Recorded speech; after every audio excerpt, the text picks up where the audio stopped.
This is my city, my family.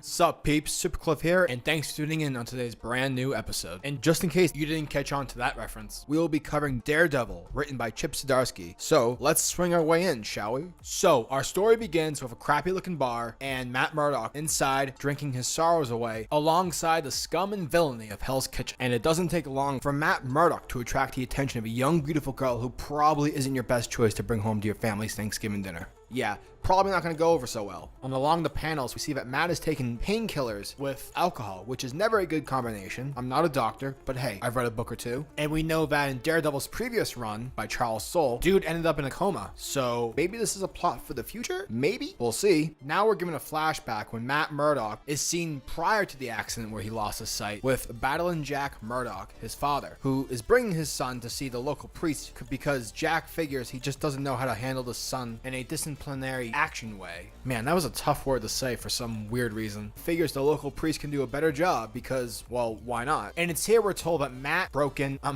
entered a bully's house to retrieve back his friend's baseball card. And to Matt, that was claiming back justice. And the priest tells him, Matt, there are two different kingdoms, God's kingdom and the one we live in right now, this material world, aka planet Earth. And because there's two different kingdoms, there's man's law and God's law. And you, my friend, just broke man's law. And then he tells him that you did good, son. However, you did one thing wrong, and Matt asks, what's that?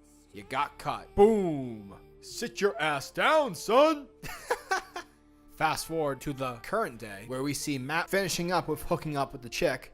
Matt, you sly devil, you player. Meanwhile, at the bar that Matt was at previously, we see that a criminal had his ass whooped by Daredevil himself, hinting that's why Matt was at the bar previously. Then we're introduced to a character who is a cop who wants to get the job done no matter the situation. He's basically like the Hobbs from Fast and Furious. Then we're giving another flashback. This time it's after Matt's accident, and he's seen attending mass and talking to the same priest. So I assume that this whole segment is just to show us how Matt maybe found his way spiritually connected with religion, in this case Catholicism. Then we fast forward back to present, where we see Matt laying in bed, but he just can't get to sleep, so he decides to go outside and beat some bad guys. So he suits up as Daredevil. We finally get the meat and potatoes in this issue. Starts swinging rooftop to rooftop, being Daredevil, being the man without fear. And then we see a convenience store being robbed. Matt senses it with his radar abilities, jumps down, starts beating up the guys who are robbing the place, and he's just doing kung fu on all their asses. Then all of a sudden the convenience store blows up behind, and so all three of the robbers are unconscious. Matt's trying to make the best of the situation since he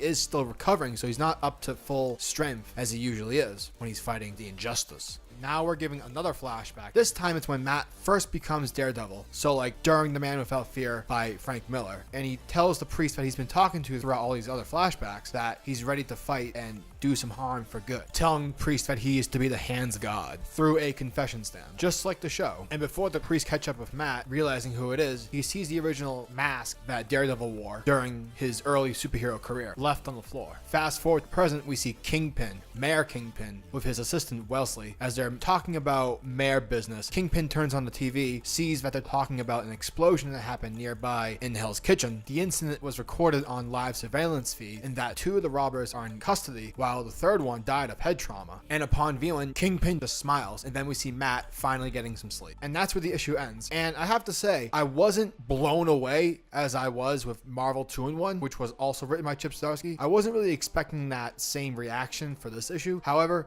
I am intrigued with the story because Daredevil's awesome, and I love the dynamic that Daredevil has with Hell's Kitchen and his villains. I think the whole priest flashback scenes, they were cool, but I felt they kind of slowed down the main story. I'm very curious to see what happened next. The whole, was it Matt? Was it because Matt was punching guys way too hard? Or was it just because of the explosion?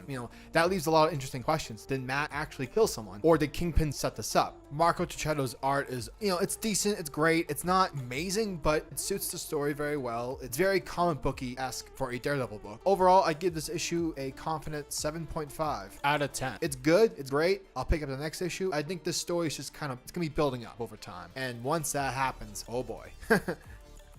And that wraps up today's video. If you guys like my content, please hit that subscribe button, as well as hit the bell symbol, so that the world of comics is never missed out. Peace, guys.